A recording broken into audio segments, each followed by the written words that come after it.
Apocalypse शुरू होने के बाद मेरी बीवी ने मुझे धोखा दे दिया। उसने सिर्फ खाने के लिए अपने बॉयफ्रेंड के साथ मिलकर मुझे मार दिया, पर मैं मरता नहीं हूँ। मेरी दोबारा से आंखें खुलती हैं और मैं उस टाइम में वापस आ जाता हूँ जब एपोकलिप्स शुरू नहीं हुआ था। उसे शुरू होने में 3 दिन बाकी थे। मैं जब मरा था तब गॉड ने मुझे एक वरदान दिया था। उन्होंने मुझे इन्फिनाइट स्टोरेज की एबिलिटी दी थी। मैं उठने के तुरंत बाद उस पावर को चेक करता हूँ और हाँ, वो पावर अभी भी मेरे पास होती है। मैं किसी भी आइटम को अपने इन्फिनाइट स्टोरेज में सेव कर सकता हूँ। इस लाइफ में मैं फैसला करता हूँ कि मैं अपनी बीवी से बदला लूंगा। इस बार मैं उसे दुनिया में ही नरक दिखा दूंगा। मैं जब अपने कमरे से बाहर निकलता हूँ तब मेरी बेटी सोफे पर बैठी होती है और मेरी बीवी मेकअप कर रही होती है। वो मुझसे कहती है, आज मास्टर लिन वापस आने वाले हैं, मुझे उनकी पार्टी में जाना है, इसीलिए मुझे तुरंत $20,000 दे दो। मुझे उनकी पार्टी में जाने के लिए एक नई ड्रेस लेनी है। ये सुनने के बाद मैं कहता हूँ, हमारे पास अभी ज्यादा पैसे नहीं है और जो पैसे हमारे पास है हम उन्हें सेव कर रहे हैं। ये सुनने के बाद मेरी बीवी गुस्सा होती है और मुझ पर चिल्लाने लगती है। वो गुस्से में अपने सामान को इधर उधर फेंकने लगती है। वो मुझ पर चिल्लाते हुए कह रही होती है, मास्टर लिन एक बहुत ही अमीर इंसान है, अगर मैं उनकी पार्टी में बेकार के कपड़े पहन के गई तो मैं गरीब लगूंगी और इससे तुम्हारी इमेज खराब होगी। मुझे जल्दी से पैसे दो वरना मैं तुम्हें छोड़कर चली जाऊंगी। मैं मेरी बीवी की बातों पर ध्यान नहीं देता और कहता हूँ, तुम्हें जाना है तो चली जाओ, मुझे परवाह नहीं। वो कहती है, आखिर तुम क्या कह रहे हो? मैं भी गुस्से में बोल देता हूँ, जाओ और अपने मास्टर लिन के पास ही जाकर रहो। मैं भी देखता हूँ कि वो तुम दोनों जैसे लूजर्स को कितने दिन अपने साथ रख पाएगा। ये सुनने के बाद मेरी बीवी मेरी बेटी का हाथ पकड़ती है और गुस्से में उसे लेकर मेरे घर से निकल जाती है। वो मुझे कह रही होती है कि मैं इस बात का रिग्रेट करूंगा, पर उसे क्या पता कि कुछ टाइम बाद वो रिग्रेट करने वाली है। मेरी बेटी और मेरी बीवी दोनों यहाँ से चले जाते हैं। उनके जाने के बाद मैं एक प्रॉपर्टी डीलर को कॉल लगाता हूँ और उससे अपने घर का प्राइस पूछता हूँ। मेरे घर का प्राइस वैसे तो 3 मिलियन था, पर क्योंकि मुझे अर्जेंट कैश में पैसे चाहिए इसीलिए मैं अपने घर को 2 मिलियन में बेच देता हूँ और आज ही कैश में पैसों की डिमांड करता हूँ। मेरी प्रॉपर्टी डीलर से तो बात हो जाती है। उसके बाद मैं हर एक ऑनलाइन लोन ऐप से लोन लेता हूँ। मुझे जितना लोन मिल सकता है मैं उतना लोन लूंगा, क्योंकि 3 दिनों बाद पैसों की कोई कीमत नहीं होगी जब एपोक्लिप्स शुरू होगी। कुछ देर बाद मुझे मेरे घर की पेमेंट मिल जाती है। मेरे बैंक में 2 मिलियन ट्रांसफर हो चुके थे और 6 लाख मेरे पास पहले से ही पड़े थे, और क्योंकि अब मेरे पास पैसे आ चुके थे इसीलिए अब मुझे एपोक्लिप्स की तैयारी करनी होगी। मुझे मेरे रहने लायक एक सेफ बेस भी बनाना होगा। मैं बिना कोई देर किए डायरेक्ट जहाँ पर सामान इंपोर्ट होता है वहाँ पर चला जाता हूँ। मैं जाकर वहाँ के ओनर से बात करता हूँ और उनसे पूछता हूँ कि एक ट्रक भर के चावल की कीमत कितनी होगी। उन्हें लगता है कि मैं मजाक कर रहा हूँ और वो कहते हैं, ये ट्रक पूरा 5 टन का है, तुम्हें चावल की बोरियां चाहिए है ना, तो बताओ मुझे तुम्हें कितनी बोरियां चाहिए। पर मुझे चावल की बोरियां नहीं चाहिए होती हैं। मैं उनसे कहता हूँ, मुझे पूरा ट्रक भर के माल चाहिए और मुझे सिर्फ यही नहीं बल्कि आटा भी चाहिए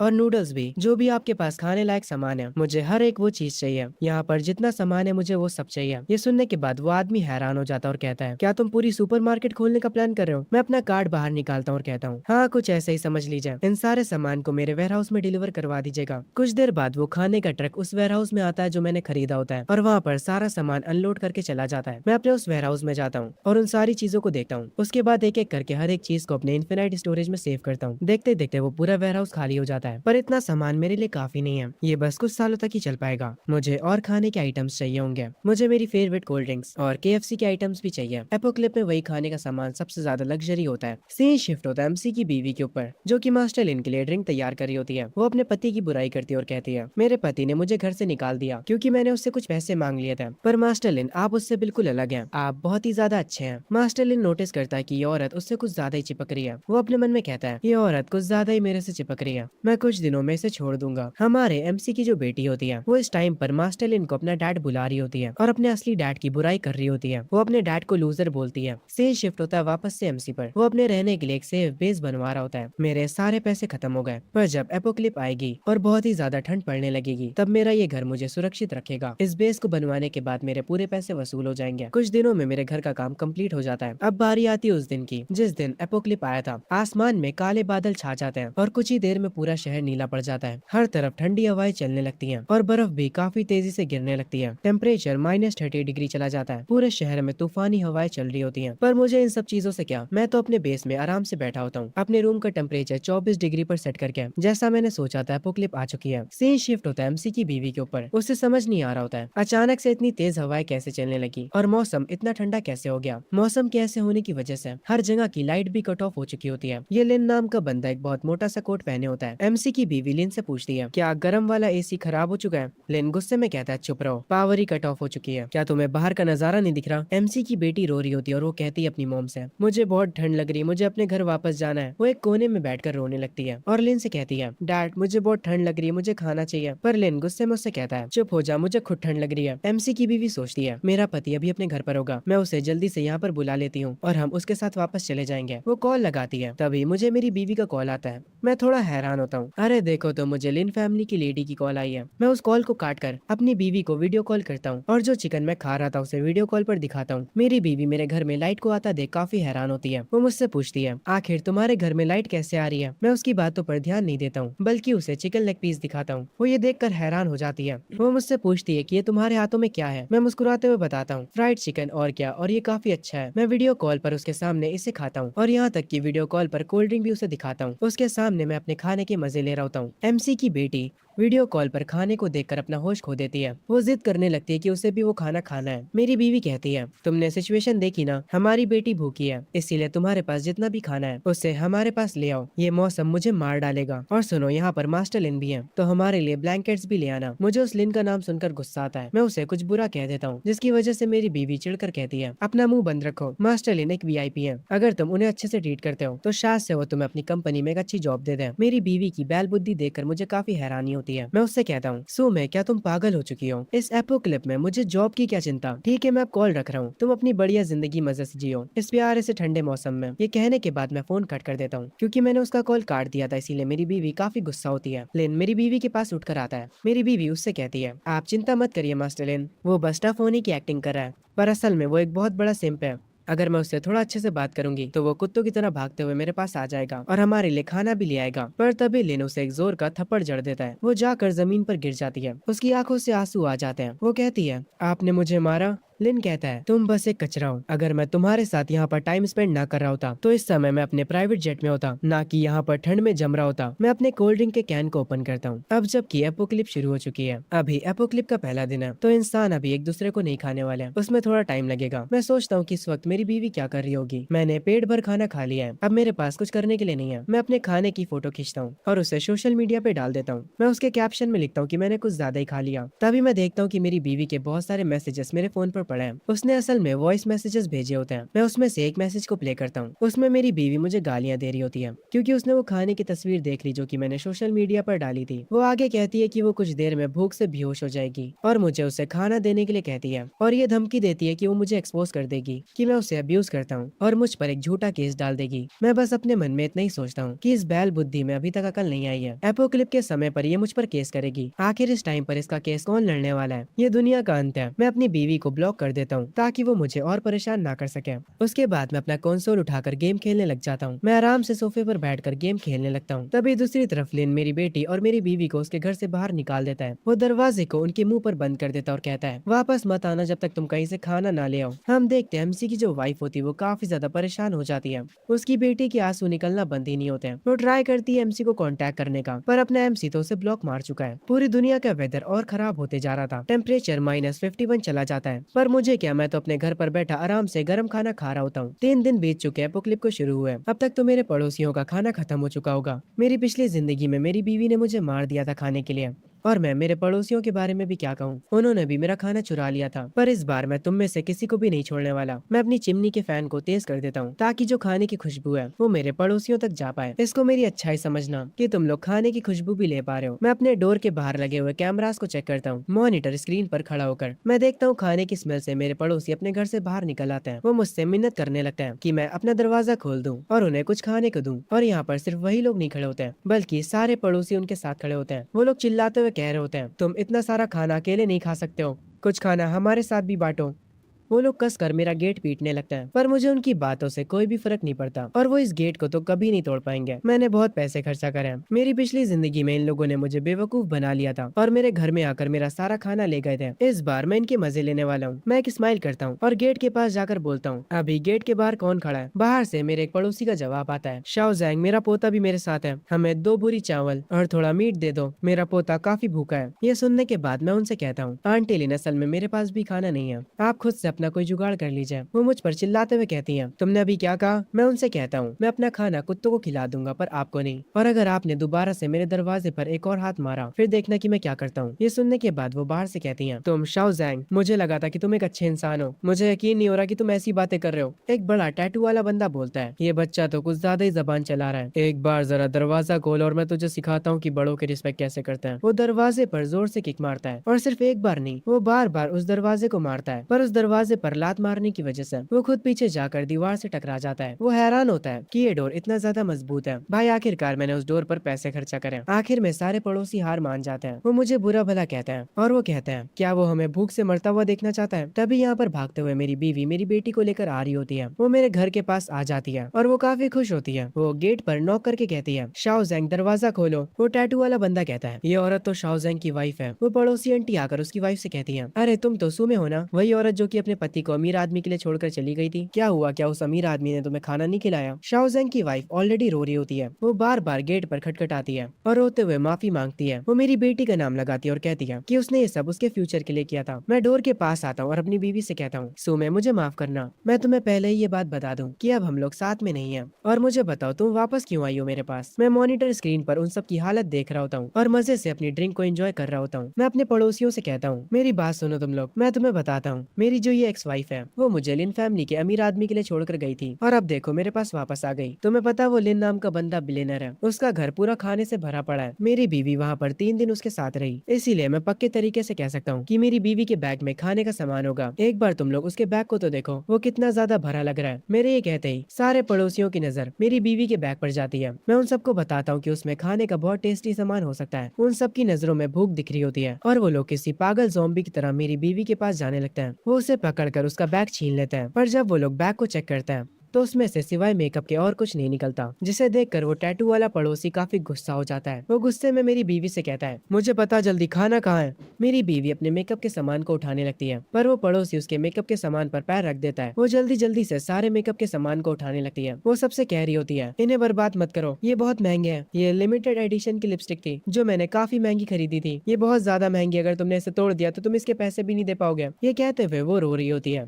मेरी पड़ोस की आंटी कहती है तुम तो बिल्कुल बेकार की हो, मुझे लगा था कि तुम्हारे पास खाने को कुछ होगा। तुम्हें अब ऐसे देखकर मुझे हैरानी नहीं हो रही कि तुम्हारे पति ने तुम्हें घर से निकाल दिया। तुम एक बहुत ही बेकार औरत हो। सारे नेबर्स उसकी वाइफ से दूर चले जाते हैं। सारे पड़ोसी आपस में कहते हैं कोई भी उसकी बीवी को और उसकी बेटी को अंदर मत आने देना, उनके पास कुछ भी नहीं है। सब लोग अपने अपने घर में चले जाते हैं सिवाय मेरी बीवी और मेरी बेटी के। मेरी बीवी रोते हुए मेरी बेटी से कहती है तुम डरो मत बेटा, तुम्हारे डैड डोर खोल देंगे। मैं ये सब मॉनिटर स्क्रीन से देख रहा होता हूँ। मेरी बीवी मुझसे वापस से माफी मांगती है। वो भीख मांग रही होती है दरवाजा खोलने के लिए। वो इतनी टूट जाती है कि वो कहती है हमें खाना मत दो, पर कम से कम हमें गर्म पानी ही दे दो, तुम्हें हमारी शादी की कसम। ये सुनने के बाद मैं उससे माइक पर कहता हूँ तुमने शादी कहा, क्या तुम्हें ये शादी तब याद आई थी जब तुम उस अमीर आदमी के पास चली गई थी। क्या तुम्हें हमारी शादी की परवाह भी है। मैं अपने घर की लाइट बंद कर देता हूँ और उनसे कहता हूँ चलो अब रात होने वाली है, तुम लोग बाहर -60 डिग्री को एंजॉय करो। और सच में बाहर का टेम्परेचर -60 डिग्री होता है। मेरी बीवी मेरी बेटी को लिए बाहर बैठी होती है। मेरी बेटी उससे कहती है मॉम मुझे भूख लगी, मुझे कुछ खाना है। पर सिर्फ बेटी ही नहीं बल्कि उसकी माँ भी भूखी होती है। कुछ टाइम बाद मेरी पड़ोस की आंटी बाहर निकलती है। उनके हाथ में खाने का कुछ होता है, जिसे देखकर मेरी बीवी तुरंत उनके पास भागते हुए जाती है। वो उनसे खाना मांगने लगती है, पर पड़ोस वाली आंटी कहती है मुझसे दूर हटो, हमारे पास खुद भी खाना नहीं है। मेरी बीवी उनसे खाने की भीख मांगने लगती है। उसके बाद मेरी पड़ोस की आंटी कहती है ठीक है, आखिरकार तुम मेरी पड़ोसी हो, मैं तुम्हें मरते हुए तो नहीं देख सकती, पर ये खाना मैं तुम्हें एक शर्त पर ही दूंगी। तुम्हारा कोट मुझे काफी पसंद आया, ये मुझे दे दो और मैं तुम्हें इस बन का आधा हिस्सा दे दूंगी। मेरी बीवी कहती है नहीं, अगर ये कोट मैंने आपको दे दिया तो मैं जमकर मर जाऊंगी। वो पड़ोस वाली आंटी कहती है तो तुम मुझे ये नहीं दोगी, ठीक है कोई बात नहीं, तो भूखी मरो। पर जब वो पड़ोस की आंटी जाने लगती है, मेरी बीवी अपना कोट उतार कर उसे वो कोट दे देती है। वो कोट को पाकर वो पड़ोस वाली आंटी काफी खुश हो जाती है। वो उस कोट के बदले उसे बन का आधा हिस्सा दे देती है और उसका कोट पहनकर वापस अपने घर के अंदर चली जाती है। मैं अभी अभी हॉट शावर लेकर बाहर निकला होता हूँ। मेरा घर इस एपोक्लिप में सबसे ज्यादा सेफ है। हॉट शावर सच में काफी ज्यादा मजेदार होता है। मैं टेबल पर जाता हूँ और बैठकर अपना खाना खाता हूँ। पेट भर खाना खाने के बाद मैं उठता हूँ और मॉनिटर स्क्रीन की तरफ जाता हूँ बाहर के हालात देखने के लिए। मैं देखता हूँ मेरी बीवी को फाइनली कुछ खाने के लिए मिल जाता है। देखती जाओ, अभी तो शो बस शुरू हुआ है। कल रात जो खाना बच गया था इसमें से काफी बदबू आ रही है। अब मैं क्या करूँ, मुझे इसे फेंक देना चाहिए, पर रुको, ये तो खाने की बर्बादी होगी है ना। मुझे यकीन है कि बाहर बैठा कोई इंसान इसे खा ही लेगा। हम बाहर देखते हैं कि अब भी उसकी बीवी और उसकी बेटी बाहर बैठी होती है और वो टैटू वाला बंदा एक पिन से मेरे डोर का लॉक तोड़ने की कोशिश कर रहा होता है। तभी मैं अपने डोर के फूड पास एरिया को खोलता हूँ, जिसे देखकर पता नहीं क्यों वो टैटू वाला बंदा खुश हो जाता है। वो कहता है मेरे भाई तुमने फाइनली डोर खोल दिया। मेरी बीवी की नजर भी डोर पर पड़ती है, पर ये डोर असल में मैंने उनके अंदर आने के लिए नहीं खोला है, बल्कि वो जो बेकार का खाना बच गया था वो उन्हें देने के लिए खोला होता है। वो खाना बाहर फेंक कर मैं उनसे कहता हूँ ये खाना सड़ चुका है, तो क्या तुम मेरे लिए इसे कूड़े में डाल दोगे। उस खाने की पन्नी फट जाती है और वो खाना जमीन पर गिर जाता है। पड़ोसी लोग और मेरी बीवी इतने ज्यादा भूखे होते हैं कि वो जमीन पर गिरे खाने पर भी टूट पड़ते हैं और उस खाने के लिए आपस में लड़ने लगते हैं। मैं ये सारा नजारा अपनी स्क्रीन पर देख रहा होता हूँ। मैं अपनी ड्रिंक का ग्लास उठाता हूँ और ये सब देखते हुए मस्त उसे एंजॉय करता हूँ। इन्हें ऐसे आपस में लड़ता देख मुझे काफी मजा आ रहा था। सुमे, तुमने मुझे पिछली जिंदगी में मार दिया था, अभी तो बस शुरुआत हुई है। वो जो खाना मैंने बाहर फेंका था उसे खत्म करने के बाद सारे पड़ोसी अपने घर चले जाते हैं और मेरी बीवी के हाथ बस एक हड्डी लगती है। वो उसे मेरी बेटी को देते हुए कहती है, ये लो, इसे खा लो, ये चिकन की बोन है। और भूख के मारे मेरी बेटी उसे खाने भी लगती है। मेरी बीवी अपने मन में सोचने लग जाती है, उसने विंडो ओपन करी थी और खाने को मेरे सामने फेंका। इसका मतलब है कि वो अभी भी मेरी केयर करता है। पागल हो गई ये औरत भूख के मारे। आगे वो कहती है, पक्का मेरे पति को डर था कि पड़ोसी मुझसे खाना ना चुरा ले, इसीलिए उसने खाने को कूड़े की तरह फेंका। पक्की बात है वो मुझे सिग्नल भेज रहा है।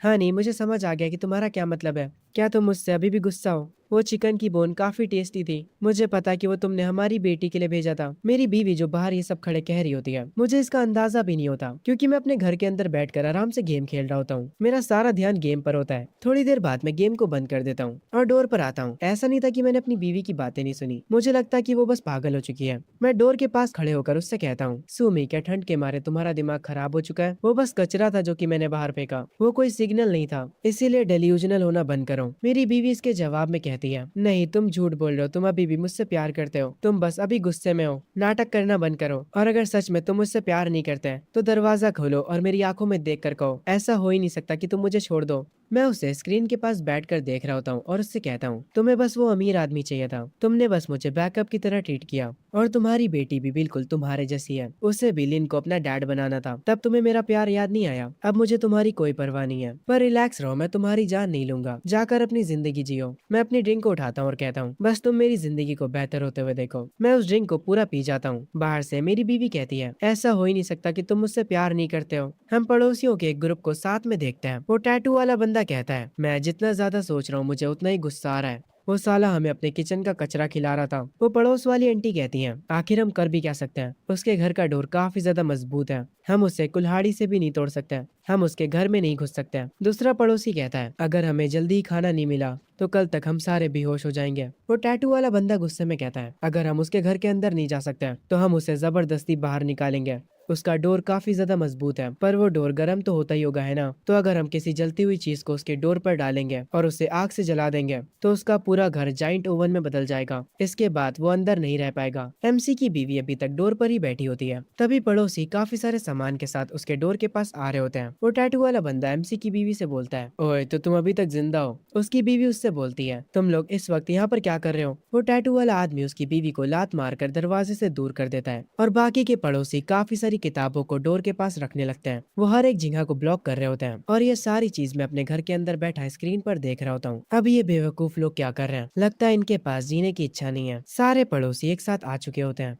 वो टैटू वाला बंदा कहता है, क्योंकि तू दरवाजा नहीं खोल रहा है इसीलिए मरने के बाद हमें ब्लेम मत करना। ये कहते हुए वो टैटू वाला बंदा अपना लाइटर जलाता है और उसके डोर के आगे आग लगा देता है। वो बाहर से चिल्ला रहा होता है, चलो देखते तुम कब तक छुप कर रहोगे अंदर। मेरी बीवी भी पता नहीं क्यों आग लगता देख काफी खुश होती है, पर इन लोगों को कौन समझाए। मैंने ऑलरेडी हर एक चीज की तैयारी कर रखी है। मैंने जिस वाटर सप्लाई को अपने इन्फिनाइट स्टोरेज में सेव करके रखा था, मैं उसे बाहर निकालता हूँ और उसे फ्रीजिंग गन से कनेक्ट कर देता हूँ ताकि वो पानी बर्फ बनकर बाहर निकले। मैं उस गन को अच्छे से सेट कर लेता हूँ। मेरे पास इतना ज्यादा पानी है कि मैं 5-6 जिंदगियां जी सकता हूँ। अब मैं इस पानी को -60 डिग्री की बर्फ में बदल दूंगा। अब मैं इन लोगों को जाकर बताता हूँ कि मुझसे क्यों दूर रहना चाहिए था। हेलो मेरे पड़ोसियों, क्या तुम्हें मेरी आवाज सुनाई दे रही है? काफी टाइम हो गया तुम सबको नहाए हुए, है ना? मेरी आवाज सुनकर सारे पड़ोसी डोर के पास आने लगते हैं। मैं विंडो को खोलता हूँ और अपनी आइस गन को आगे करता हूँ और उस गन को अपने पड़ोसियों पर चला देता हूँ। काफी तेज बर्फ निकलती है जो मेरे पड़ोसियों को दूर तक उड़ा देती है। पूरी जगह फ्रीज हो चुकी होती है। वहाँ पर सब ठंड के मारे कांपने लगते हैं। मैं उन सबको स्क्रीन पर देख रहा होता हूँ। उसके बाद मैं आराम से दोबारा से खाने बैठ जाता हूँ। मैं अपने खाने के पूरे मजे ले रहा होता हूँ। उसके बाद मैं अपना गेमिंग कंसोल उठाता हूँ।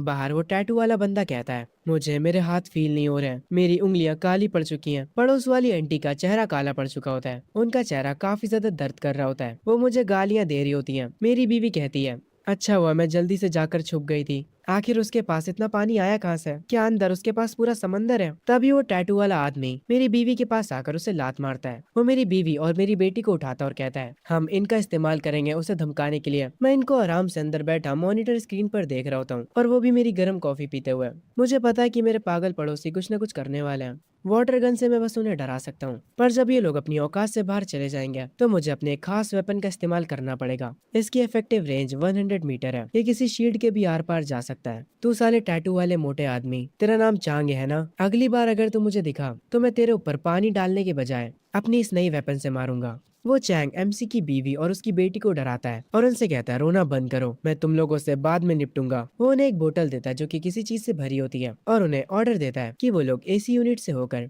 जांग की बालकनी तक जाए। उस बोतल में गैस होती है। चैंग कहता है, वहां पर जाकर इस बोतल को उसकी विंडो पर फोड़ देना और फिर इसे जला देना। उसके बाद वो खुद बाहर निकल आएगा। एमसी की बीवी कहती है, नहीं, वो कम से कम 10 फ्लोर ऊंचा है और बाहर हर जगह बर्फ है। अगर मैं एसी यूनिट की तरफ से होते हुए जाऊंगी तो मैं फिसल कर गिर सकती हूँ। पर सारे पड़ोसी उसे फोर्स करने लगता है। वो पड़ोस वाली आंटी उसकी बेटी को पकड़ती है और कहती है, अगर तुम नहीं जाओगी तो पता नहीं हम तुम्हारी बेटी के साथ क्या करेंगे। उसकी बेटी रोने लगती है और वो मजबूरन जाने के लिए मान जाती है। वो खिड़की से कूदती है। उसकी पीठ पर रस्सी बंधी होती है। ये लोग उसे सबसे ऊपर से फ्लोर बाय फ्लोर नीचे उतार रहे होते हैं। वो नीचे उतरते वक्त अपने पति को बुरा भला कह रही होती है। मैं ये सब अपनी मॉनिटर स्क्रीन पर देखते हुए अपनी न्यू वेपन को साफ कर रहा होता हूँ। मैं देखकर हैरान हो जाता हूँ। जिंदा रहने के लिए उसने सच में इतना बड़ा रिस्क लिया। जब मैं अपने इस बेस को तैयार करवा रहा था तब मैंने हर एक जगह कैमरास को इंस्टॉल करवाया था। तुम मेरे ऊपर बालकनी से अटैक करना चाहते हो, ये काफी बढ़िया आइडिया है, पर मेरे आगे बेकार है। सो में पिछली बार तुमने मुझे मार दिया था और अब तुम मुझे जिंदा जलाना चाहती हो। उसकी बीवी बालकनी तक पहुंच चुकी होती है, पर मैं अभी बालकनी के पास आ चुका होता हूँ। मैं उस वेपन को उस पर पॉइंट आउट करता हूँ और कहता हूँ, अब तुम यहाँ पर आई गई हो तो यहाँ से जा नहीं पाओगी। मुझे अपनी पुरानी मेमोरीज याद आ जाती हैं, जब सुमे ने मुझे लिन के बॉडीगार्ड से पिटवाया था। तुम बस एक अच्छी जिंदगी के लिए मुझे छोड़कर उस अमीर आदमी के पास चली गई थी, मुझे धोखा दिया और फिर बाद में मुझे मार दिया। तुम सब लोग मुझ पर हंस रहे थे।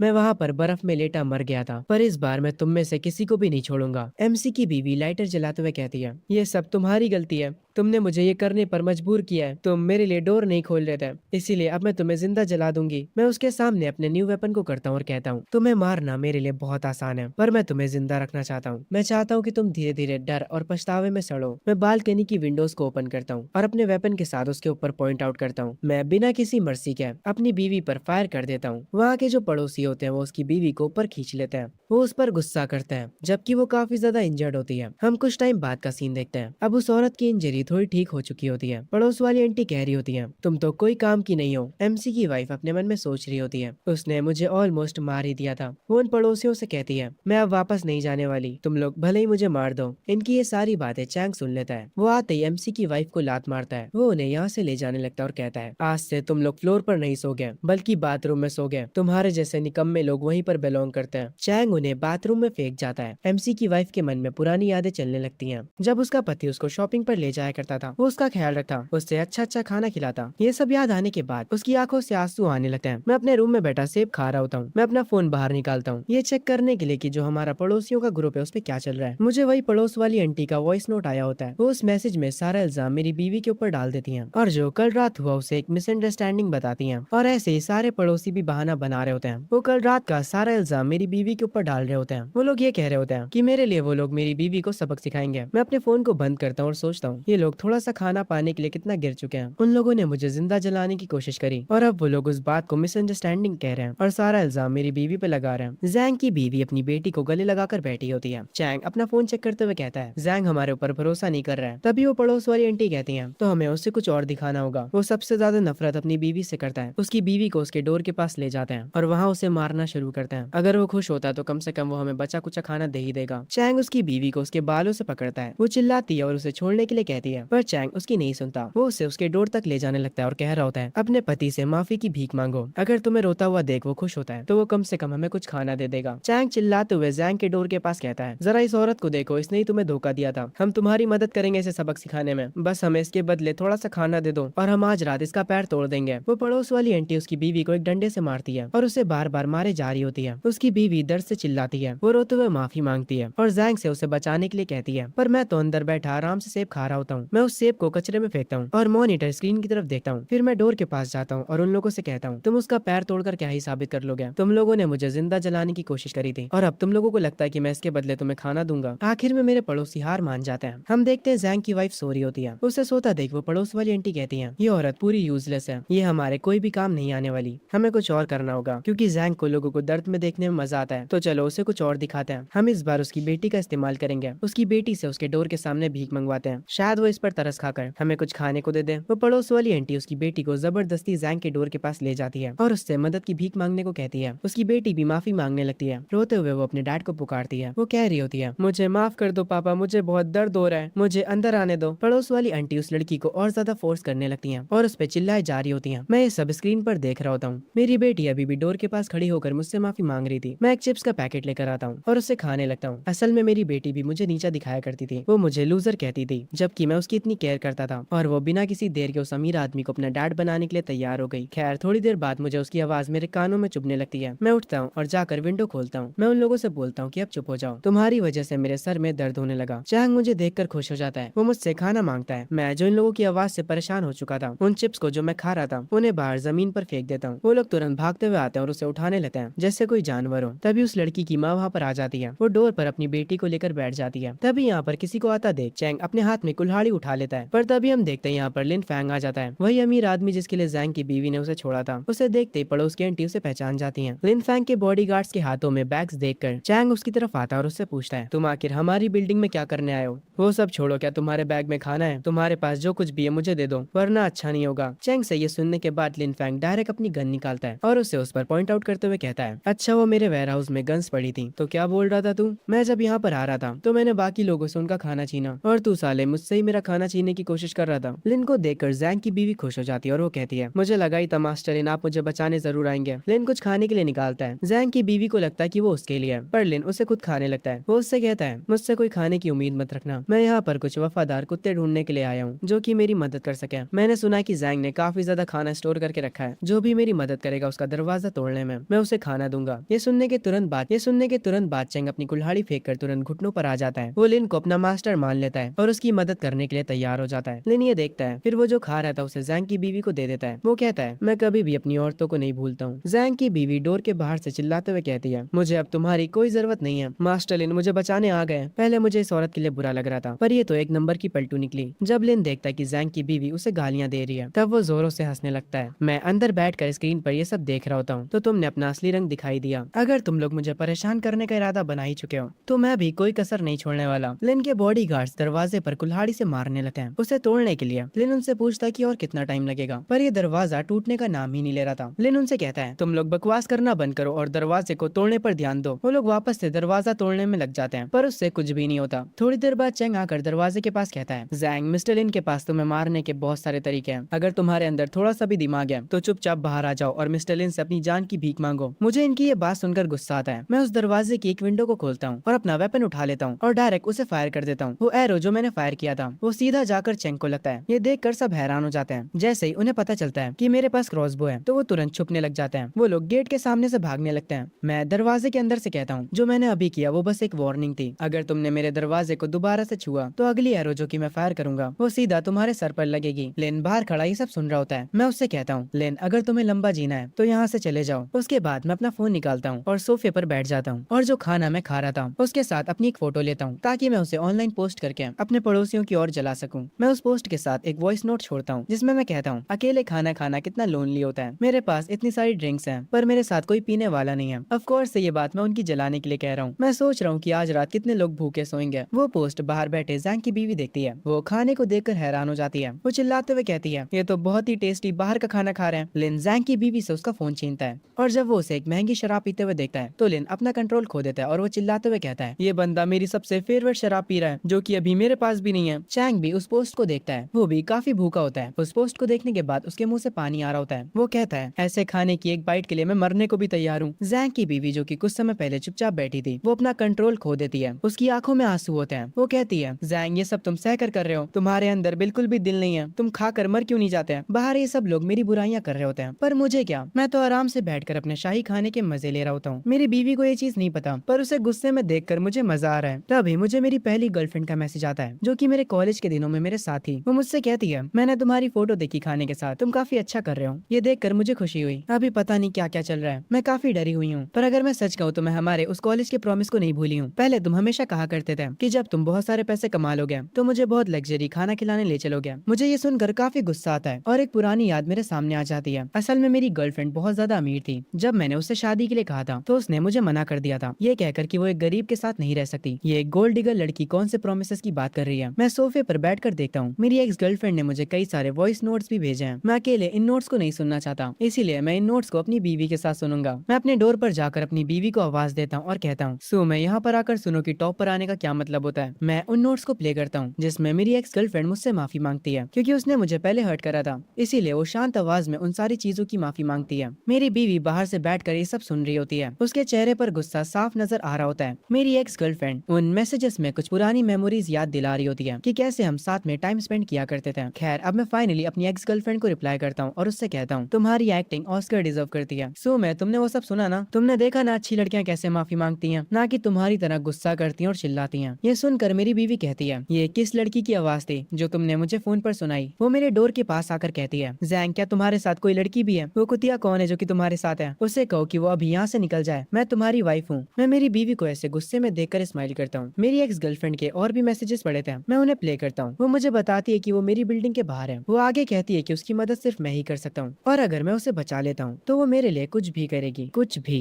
ये सुनने के बाद मेरे चेहरे पर एक अलग सी स्माइल आ जाती है। मैं उसके ये मैसेजेस अपनी बीवी के सामने प्ले कर रहा था, जिसको सुनने के बाद वो कहती है, जैंग तुम उस कुतिया का यकीन मत करना, वो बस तुम्हारे खाने के पीछे है, वो मुझसे भी कई ज्यादा घटिया होगी। हम देखते हैं गेट के पास चैंग खड़ा होता है। तभी हम एक लड़की को देखते हैं जो कि बड़ी मुश्किलों से जीने चढ़कर आ रही होती है। वो लड़की दिखने में काफी ज्यादा सुंदर लग रही थी। चैंग की नजर उस लड़की पर पड़ती है। वो उसे देखने के बाद कहता है, तुम कौन हो? इस फ्लोर पर आना मना है तो यहाँ से चली जाओ। वो लड़की कहती है कि वो जैंग को ढूंढ रही है और खुद को उसकी गर्लफ्रेंड बताती है। ये वही एक्स गर्लफ्रेंड होती है जिसने जैंग को मैसेज करा था। ये सुनने के बाद चैंग हंस पड़ता है। वो कहता है, उसकी गर्लफ्रेंड तो सुमे थी जो कि अब उसकी बीवी है, तो तुम कौन हो? वैसे वो सब छोड़ो, तुम्हारा फिगर काफी कमाल का है, ठरकी साला। खैर, आगे चैंग कहता है, तुम अभी तक जिंदा हो, इसका मतलब है तुम हमारे कुछ तो काम आ ही सकती हो। तभी हम यहाँ पर लिन को आते हुए देखते हैं। वो आकर चैंग से पूछता है कि यहाँ पर क्या चल रहा है। चैंग कहता है, पता नहीं ये लड़की कहाँ से आ गई है, ये बता रही है कि ये जैंग की गर्लफ्रेंड है। वो लड़की लिन से भी कहती है, मैं जैंग की गर्लफ्रेंड हूँ और उसने मुझे इन्वाइट करा है। वो अपना फोन निकालती है और कहती है, देखो उसने मुझे खाने की फोटो भी भेजी थी। उसने कहा था अगर मैं उसके घर आती हूँ तो वो मुझे खाने को देगा। लिन उस लड़की का फोन लेकर वो फोटोज को देखने लगता है और अपने मन में कहता है, ये जैंग भी कितना अजीब बंदा है, इस बंदे को अपनी बीवी नहीं चाहिए पर अपनी गर्लफ्रेंड को ये घर पर बुला रहा है। लिन उस लड़की से कहता है, मुझे यकीन नहीं होता कि तुम्हें जैंग ने बुलाया है। वो लड़की कहती है, जैंग मुझसे बहुत प्यार करता है, उसकी वो बीवी से तो वो परेशान हो चुका था, मुझे जैंग से बात करने दो, वो पक्का मेरे लिए डोर खोल देगा और जब वो डोर खोलेगा तो तुम लोग मेरी मदद कर सकते हो उससे सारा खाना छीनने में। जैंग सच में किसी पर भी भरोसा नहीं कर सकता। सब नीचे यहाँ पर। ये सुनकर लिन भी उसे टीम अप कर लेता है। आगे वो लड़की जैंग के डोर के पास जाती है जहाँ पर पहले से जैंग की बीवी होती है। वो लड़की जैंग की बीवी को पहचान जाती है और कहती है, अरे यार जरा देखो तो यहाँ पर सुमे है, हमारी कॉलेज की सबसे एटीट्यूड वाली लड़की जो कि काफी खूबसूरत थी। मेरी प्यारी सीनियर सुमे, तुम्हारे हालात ऐसे कैसे हो गए? तुम तो इस डोर के पास सिक्योरिटी गार्ड जैसे खड़ी हो। जैंग की बीवी कहती है, जियांग चियान तुम बेशरम फॉक्स, तुम यहाँ पर क्या कर रही हो? ये मेरे घर का डोर है, यहाँ से चली जाओ। जैंग ने तुम्हें काफी सालों पहले ही छोड़ दिया था, हम इस नई लड़की को चियान कहेंगे। चियान कहती है, मुझे जैंग ने यहाँ पर बुलाया है, उसने मुझे खाने की फोटो भेजी थी और वैसे भी मैं उसका पहला प्यार हूँ। तभी यहाँ पर लिन आता और इन दोनों से कहता है, दोनों बहस करना बंद करो, मुझे परवाह नहीं है कि तुम में से कौन ज्यादा मैटर करता है जैंग के लिए। मेरे पास आधा बैग भरकर कुकीज रखे हैं, जिसने भी जैंग का दरवाजा खुलवा दिया उसे ये कुकीज मिलेंगे। दोनों लड़कियां कुकीज की लालच में आ जाती हैं। चियान गेट पर खड़े होकर कहती है, दरवाजा खोलो जैंग, ये मैं हूँ चियान,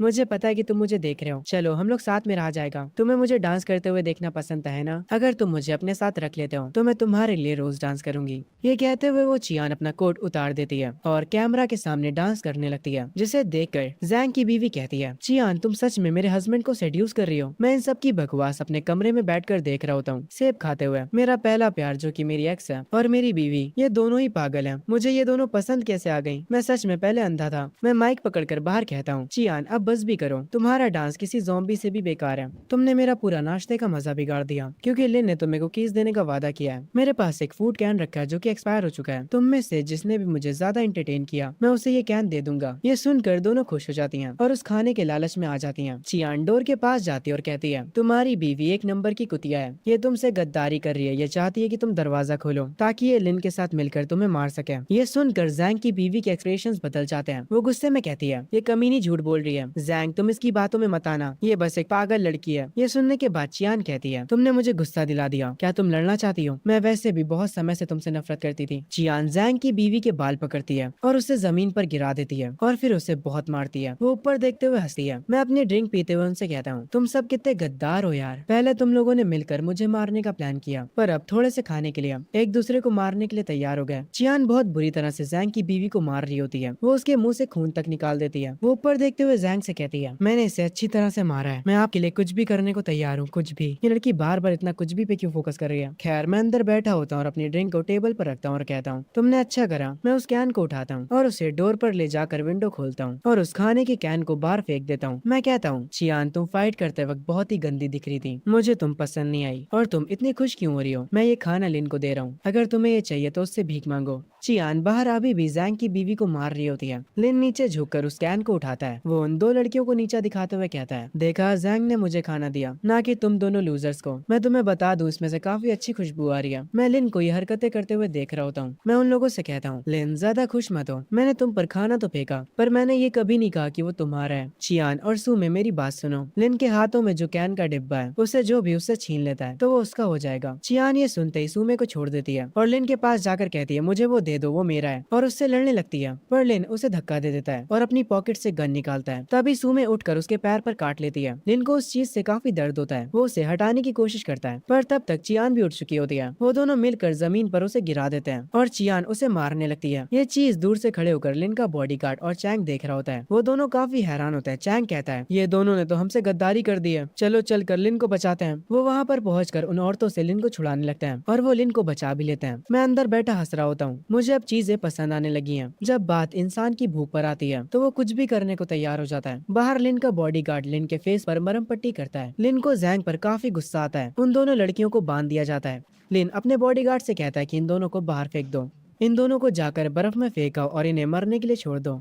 चैंग ये सुनने के बाद कहता है, लिन, अगर तुम इन्हें बाहर फेंक देते हो तो ये सच में मर सकती हैं। चैंग उन औरतों को जाकर पकड़ लेता है। लिन कहता है, तुम्हारी हिम्मत कैसे हुई मुझे काटने की? सुमे अपनी गलती की माफी मांग रही होती है। वो कहती है कि वो दोबारा नहीं करेगी। चियान कह रही होती है, लिन, मुझे मत मारो, मैं यूजफुल हूँ, मुझे जैंग की वीकनेस पता है। ये सुनने के बाद लिन कहता है, उसकी क्या वीकनेस है? चियान कहती है, भले ही वो कितना भी समझदार क्यों ना हो, आखिर में वो एक इंसान है और हर इंसान परफेक्ट नहीं होता। और मास्टर लिन, आप जैसे इंसान पर औरतों पर हाथ उठाना शोभा नहीं देता। अभी आप बहुत ज्यादा गुस्से में हैं, तो आप अपने हाथ खुद से गंदे मत करिए। आपकी जगह पर मैं सुमे को सबक सिखाऊंगी, वो अपनी औकात भूल चुकी है। ये सुनकर लिन उसे एक कुकी देता और कहता है, ये काफी इंटरेस्टिंग लगता है, क्या तुम मेरी डॉग बनना चाहोगी? चियान उससे वो कुकी लेकर खाने लगती है। लिन कहता है, चलो देखते हैं कि तुम कैसा करती हो, जाओ और सुमे को सबक सिखाओ। मैं उसके रोने की आवाज सुनकर पक चुका हूँ। चियान सुमे के पास जाती है और वो उससे कहती है, तुम्हें बस रोना ही आता है, रुको मैं अभी तुम्हारा मुंह बंद करती हूँ। और ये कहने के तुरंत बाद चियान सुमे को मारने लगती है। वो मारते मारते उसका पूरा चेहरा लाल कर देती है। उसके मुंह से खून आ जाता है। चियान उसका गला पकड़ती है और उससे कहती है, अब से तुम कुछ और नहीं बल्कि हमारी गुलाम हो। वो उसे मार कर नीचे गिरा देती है। लिन और चियान हंस रहे होते हैं। लिन चैंग से कहता है, तुमने देखा, कभी कभी बुरे लोगों को ही बुरे लोगों को मारने देना चाहिए। ये औरत बहुत बड़ी पागल है, इसीलिए हम इसे अपने साथ रख सकते हैं। चियान लिन के पास आकर कहती है, हमारा कोई भी प्लान काम नहीं कर रहा है, जैंग का दिल अब पत्थर बन चुका है। ये सुनकर लिन गुस्सा होता है। वो उससे कहता है, अगर कुछ भी काम नहीं कर रहा है तो तुम किस काम की हो फिर? क्या तुम बस फ्री का खाना खाना चाहती हो? चियान कहती है, नहीं नहीं, मेरी बात सुनो, मैं आदमियों को अच्छे से जानती हूँ। जैंग को ड्रामा पसंद है, तो चलो उसके लिए एक शो परफॉर्म करते हैं, एक ऐसा शो जिसमें हम जिंदगी और मौत का खेल खेलेंगे। लिन कहता है, और ये हम कैसे करेंगे? चियान अपना कोट उतारते हुए कहती है, तुम ऐसा प्रेटेंड करो जैसे तुम मुझे मार रहे हो, पर तुम्हें मुझे सच में मारना होगा। जितनी जोर से तुम मुझे मार सकते हो उतनी जोर से। मैं अपना कोट उतार दूंगी ताकि ये और रियल लगे। लिन ये सुनकर खुश होता और कहता है, एक सेल्फ सेक्रीफाइस का नाटक, मुझे ये प्लान पसंद आया। उसके बाद चियान कहती है, उसके बाद मैं उसे एक सीक्रेट बताऊंगी जो उसे हमेशा डराएगा, और जैसे ही वो अपना गार्ड डाउन करेगा, अगर वो हल्का सा भी गेट खोलता है तो हम तुरंत अंदर घुस जाएंगे उस पर अटैक करके। लिन कहता है, पर अगर ये नाटक करते हुए तुम जमकर मर गई तो मुझे ब्लेम मत करना। चियान कहती है, भूखे रहने से अच्छा मरना है। उसके बाद चियान जैसा बताती है लिन वैसा ही करता है। वो चियान को उसके बालों से पकड़कर उसको डोर की तरफ ले जा रहा होता है। चियान भी नाटक शुरू कर देती है। वो लिन से अपनी जान की भीख मांगने लगती है। लिन हाथ में चाकू लिए कहता है, अगर जैंग ने डोर नहीं खोला तो मैं तुम्हें अभी मार दूंगा और लिन ये कहकर उसका सर डोर में लड़ा देता है। चियान जैंग से मदद की भीख मांगती है। वो डोर के पास जाकर रोते हुए कहती है, जैंग मुझे तुम्हें कुछ बताना है जो कि मैंने हमेशा तुमसे छुपाया था। कॉलेज के सेकेंड ईयर में मैं प्रेग्नेंट थी और वो तुम्हारा बच्चा था। तुम्हारे फ्यूचर को प्रोटेक्ट करने के लिए मैंने अबॉर्शन करवा लिया। जैंग अंदर बैठा ये सब सुन रहा होता है। बाहर से रोते हुए चियान कहती है, जैंग तुम्हें उस बच्चे का वास्ता जो कि पैदा ही नहीं हो पाया, प्लीज डोर को खोल दो, मुझे अंदर आने दो। ये सुनने के बाद मैं हंसता हूँ और क्लैप करता हूँ। मैं अपने मन में कहता हूँ, चियान तुम कोई अच्छा झूठ नहीं बोल सकती थी क्या? तुमने अपने मन में ही एक कहानी बना ली ताकि मैं तुम्हें अपने घर के अंदर ले लूँ। अब जबकि तुम इतनी अच्छी एक्टिंग कर ही रही हो तो चलो मैं भी तुम्हें अपनी एक्टिंग दिखाता हूँ। मैं उठकर डोर के पास जाता हूँ। मैं विंडो पर जाकर लिन को रुकने के लिए बोलता हूँ और फिर चियान से पूछता हूँ, चियान क्या तुम सच बोल रही हो? क्या सच में वो बच्चा था? लिन अपनी चाकू को अंदर रख लेता है। चियान कहती है, हाँ वो सच में था। हम लोग काफी यंग थे, इसीलिए मुझे डर था कि मैं तुम्हारी कॉलेज लाइफ को खराब ना कर दूं और फिर तुम्हें फ्यूचर में जाकर प्रॉब्लम्स हो। लिन और चैंग उसकी एक्टिंग देखकर हंस रहे होते हैं। चियान कह रही होती है, मैंने सब कुछ कुर्बान कर दिया तुम्हारे फ्यूचर को बचाने के लिए और जब भी मैं उसके बारे में सोचती हूँ तो मुझे बहुत दुख होता है। मैं अंदर से कहता हूँ, तो ये हुआ था। चियान तुमने बहुत मुश्किलें झेली, थोड़ा दरवाजे के पास आओ, मैं आखिरी बार तुम्हारा चेहरा देखना चाहता हूँ। अगर तुम्हें मेरी सच में परवाह थी तो मैं दरवाजा खोल दूंगा। चियान कहती है, तुम्हारे लिए मेरा प्यार कभी बदला ही नहीं था, इसीलिए दरवाजा खोल दो, मुझे बहुत ठंड लग रही है। मैं चुपके से अपने हाथ में पेपर स्प्रे पकड़े होता हूँ और चियान से कहता हूँ, क्या तुमने मुझे बेवकूफ समझा है? कॉलेज के 4 सालों तक तुमने मेरा हाथ भी नहीं पकड़ा। तुमने कहा था कि तुम शादी से पहले कुछ नहीं करना चाहती हो, तो ये बच्चा कहाँ से आया? मतलब कुछ भी, क्योंकि तुम बहुत बकवास कर चुकी हो और मुझे बच्चे के बहाने फंसाने की कोशिश करना। चलो मैं तुम्हें कुछ अच्छा टेस्ट करवाता हूँ। ये कहकर मैं पेपर स्प्रे को उसके मुंह पर मारता हूँ। चियान जमीन पर गिर जाती है, उसका चेहरा जलने लगता है। चैंग लिन से कहता है, ये पेपर स्प्रे काफी स्ट्रॉन्ग है। ये सुनने के बाद लिन कहता है, इसे मुझसे दूर रखो, इसे मेरी आंखों के सामने से ले जाओ, मुझे इससे घिन आ रही है। चैंग चियान को पकड़ता है और उसे यहाँ से ले जाता है। आखिर में चियान एक दीवार के पास बैठी रो रही होती है। सुमे उसके सामने खड़ी होती है और उसका मजाक उड़ाते हुए कहती है, जरा देखो तो हमारी खूबसूरती की मूरत को क्या हुआ है, जरा अपनी शक्ल तो देखो। तुम कह रही थी कि तुम मुझसे ज्यादा सुंदर हो, जरा अब अपने आप को देखो तो तुम एक सुअर लग रही हो। यही तुम्हारी सजा है मेरे हस्बैंड को सेड्यूस और मुझे मारने के लिए। चियान सुमे को धक्का देती है और जाकर दरवाजे पर मारने लगती है और कहती है, जैंग अपने घर से बाहर निकलो, तुमने मुझे बर्बाद कर दिया। मुझे मेरा खूबसूरत चेहरा वापस चाहिए, मुझे हर वो चीज चाहिए जो तुमने छीनी है। अगर मैं भूत भी बन जाती हूँ तब भी मैं तुम्हें छोड़ूंगी नहीं, मैं तुम्हें मार के रहूंगी। मैं उसे देख रहा होता हूँ अपने रूम से और कह रहा होता हूँ, तुम्हारी खूबसूरती ने तुम्हें बुरा बना दिया, तुम्हारे पास सिर्फ खूबसूरती ही थी पर अब वो भी नहीं है। शो खत्म हो चुका है। लिन तुम्हारे पास प्यादे कम पड़ रहे हैं। बाहर वो चारों लोग खड़े होते हैं। चैंग कहता है, बॉस चलो यहाँ से चलते हैं, ये दरवाजा फायर प्रूफ है और ये टूटता भी नहीं है और ना ही जैंग हमारे जाल में फंस रहा है। हमारा बस समय बर्बाद हो रहा है। जैंग हमें मारेगा भी नहीं, पर अगर हम यहाँ खड़े रहे तो ठंड से जरूर मर जाएंगे। लिन कहता है, तुम कहाँ जाना चाहते हो? अगर अब हम यहाँ से गए तो हमारी सारी मेहनत बर्बाद हो जाएगी। चैंग उससे चिल्लाते हुए कहता है, पर वो कम से कम मरने से तो बेटर है। अगर हम जिंदा रहे तो हम कोई ना कोई रास्ता निकाल सकते हैं और जब हमें मौका मिलेगा तो हम इसे बम से उड़ा देंगे। लिन काफी गुस्सा होता है और वो कहता है, जैंग इस बार तुम जीत गए, पर तुम बस इंतजार करो, जिस दिन तुमने दरवाजा खोला मैं तुम्हारे टुकड़े कर दूंगा। लिन चैंग को एक लात मारता और कहता है, तू क्या मुझे घूर रहा है बे? इन 2 लड़कियों को रस्सी से बांध दो और यहाँ से चलो। मैं अपनी चेयर पर बैठा होता हूँ और कहता हूँ, फाइनली अब मुझे थोड़ा आराम मिलेगा। मैं अपना फोन निकालता हूँ और देखता हूँ कि किसी ने कॉलेज ग्रुप में मैसेज करा है। ये हमारा एक बहुत पुराना ग्रुप है। ये तो कोई यांग नाम की लड़की है। ये क्या मैसेज कर रही है? उस मैसेज में वो लड़की कहती है, क्या मेरा मैसेज कोई देख रहा है? मैं यहाँ पर फंस चुकी हूँ, क्या मुझे कोई बचा सकता है? मैं जिम के अंदर इक्विपमेंट रूम में हूँ। एक ग्रुप कुछ लोगों को लेकर आ रहा है मेरी तरफ। उन लोगों ने पहले ही बहुत सारे लोगों को मार दिया है, मुझे उनके हाथों नहीं मरना।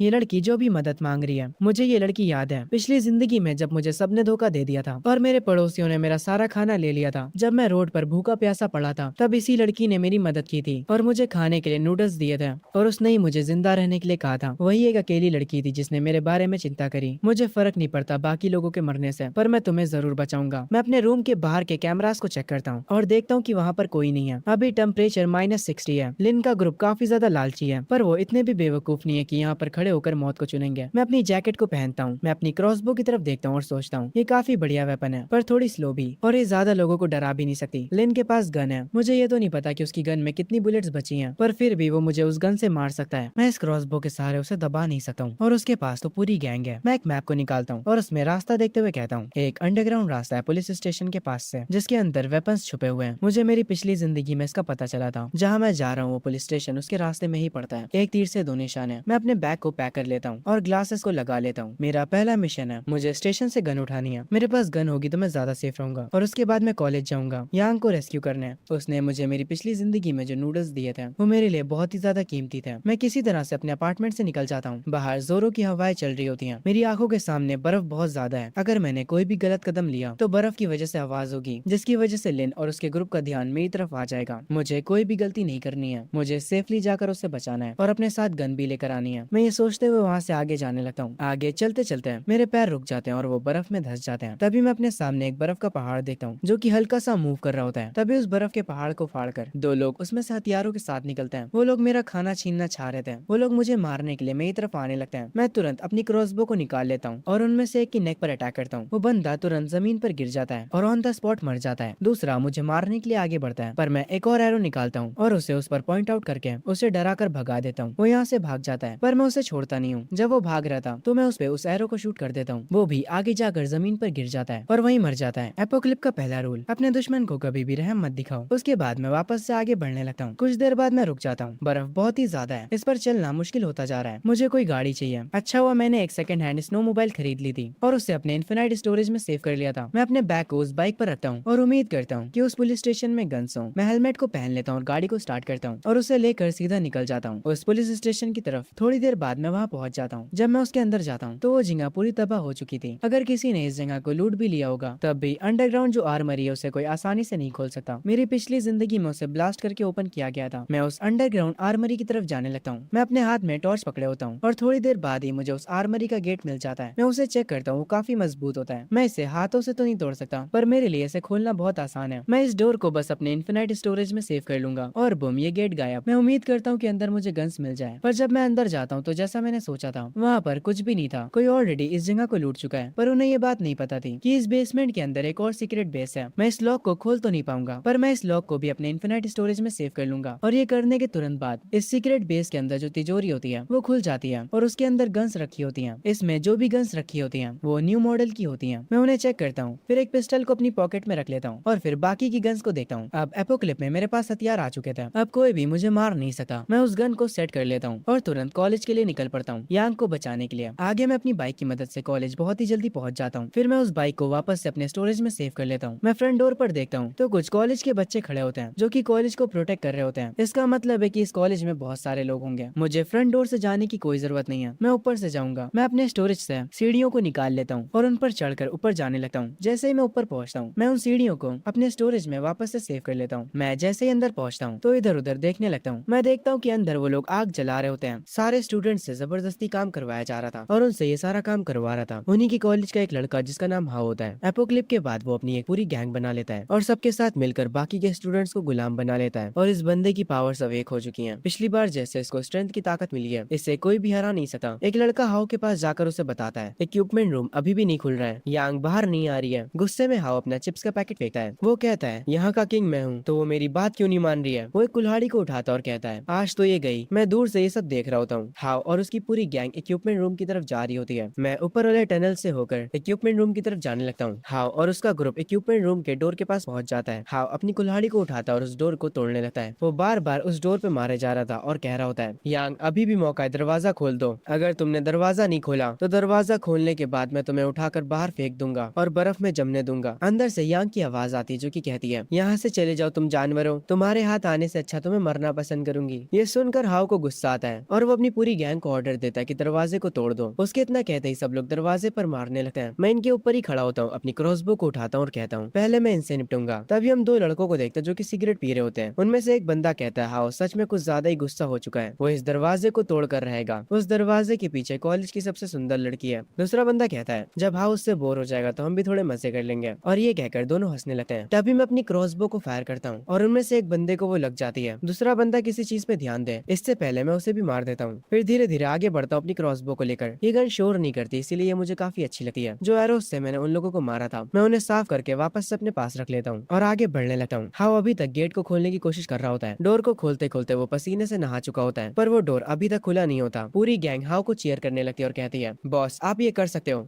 वो भी जोश में आ जाता है, दोबारा से अपनी कुल्हाड़ी को ऊपर करता है और काफी जोर से दीवार पर मारता है जिसकी वजह से वो डोर खुल जाता है। पर जब गैंग के मेंबर अंदर जाने वाले होते हैं तभी उनके पीछे से एक साथी उनका गिर जाता है जिससे जिससे उनका ध्यान उस पर चला जाता है। तो वो लोग चिल्लाने लग जाते हैं किसने ये करा। डोर के खुलते ही हम देखते हैं यांग हाओ के सामने ही बैठी होती है। हाओ उसके पास जाने लगता है। यांग काफी ज्यादा डरी हुई होती है, उसकी आंखों से आंसू बह रहे होते हैं, उसके हाथ में एक चाकू होता है। हाओ हंसते हुए कहता है, भागो, तुम भाग क्यों नहीं रही हो? क्या हुआ, तुम भाग नहीं सकती? उस चाकू को फेंक दो जो तुमने पकड़ा है। खुद की जान लेने के बारे में सोचना भी मत, मैं तुम्हें मरने नहीं दे सकता। यांग डरी हुई होती है और उससे कहती है कि वो पास मत आए। हाओ उसके चाकू वाले हाथ को पकड़ लेता है और अपनी ताकत की मदद से उससे वो चाकू छुड़वा देता है। फिर उसके बालों से पकड़कर उसे ढकेल देता है। वो जाकर जमीन पर गिर जाती है। हाओ उसके ऊपर बैठ जाता है और उससे कहता है, तुम कुछ ज्यादा ही टफ होने की एक्टिंग कर रही थी, आज मैं तुम्हें दिखाऊंगा कि यहाँ का बॉस कौन है। और वो बेरहमो जैसे हंस रहा होता है। तभी बाहर गैंग के थोड़े मेंबर्स गायब हो चुके होते हैं। सब लोग पता लगाने में लग जाते हैं कि ये किसने करा। बाहर से हाओ उनकी चिल्लाने की आवाज सुनता है। उसका ध्यान तुरंत उन पर जाता है और वो कहता है, आखिर बाहर चल क्या रहा है, इतना शोर क्यों हो रहा है? वो यांग को वहीं पर छोड़ देता है और उसके बाद देखने चला जाता है कि बाहर हो क्या रहा है। पर जैसे ही वो गेट के बाहर देखता है, वो देखता है सामने एक बंदा खड़ा है जिसे वो नहीं जानता। उस बंदे को देखने के बाद पूरी गैंग डर जाती है। हाओ अपनी पॉकेट में हाथ रखे उस बंदे के पास आता है और पूछता है, अब तू कौन है बे? क्या तुमने ही मेरे आदमियों को मारा है? तभी हाओ के गैंग का एक मेंबर कहता है, इसी बंदे ने हम में से कुछ को छुप कर मारा है, इसकी स्किल्स काफी ज्यादा खतरनाक है, मुझे ये कोई असैसिन लगता है। ये सुनने के बाद हाओ कहता है, मुझे लगा था कि कोई मॉन्स्टर होगा, पर ये तो एक इंसान है। कुछ ही देर में पूरी गैंग मुझे घेरने लगती है। हाओ मेरे सामने कहता है, इस मामूली सी क्रॉसबो को पकड़कर खुद को हीरो समझ रहे हो? तुम्हें पता भी यही जगह किसकी है? मैं क्रॉसबो को नीचे करके उसे अपने पास रख लेता हूँ। ये देखकर हाओ कहता है, इसके हाथ और पैर काट दो, मैं इसे जलती हुई आग में फेंक दूंगा। ये बंदा क्या बोल रहा है? मैं अपनी शॉटगन निकाल लेता हूँ, आओ और मुझसे अब भिड़ो। मैं शॉटगन को फायर करना स्टार्ट करता हूँ और एक एक करके उसके वहाँ के सारे मेंबर्स को मार देता हूँ। सिर्फ अकेला हाओ बचता है। मैं वापस से अपनी गन को ऊपर करता हूँ और कहता हूँ, भागना चाहते हो तो भाग सकते हो। उसके बाद मैं उस गन की बुलेट को हाओ के पीछे फायर करता हूँ, क्योंकि मैं देख लेता हूँ यहाँ पर उसकी गैंग के और मेंबर्स आ चुके होते हैं। उस गन के शॉट से वो लोग डर जाते हैं और थोड़ा पीछे हो जाते हैं। वो लोग हाओ के पास आ चुके होते हैं, पर हाओ अभी भी डर नहीं रहा होता है। उल्टा वो मेरी तारीफ करता है। वो कहता है, तुम इतना भी खुद को महान मत समझो, वो भी बस इसलिए क्योंकि तुम्हारे पास गन है। हाओ गुस्से में कहता है, मेरे पास पावर्स है, मैं अवेक हो चुका हूँ, अगर तुम मुझे गोली से मारोगी भी तब भी मुझे कुछ नहीं होगा। ये सुनने के बाद मैं एक सही मौके का इंतजार करता हूँ।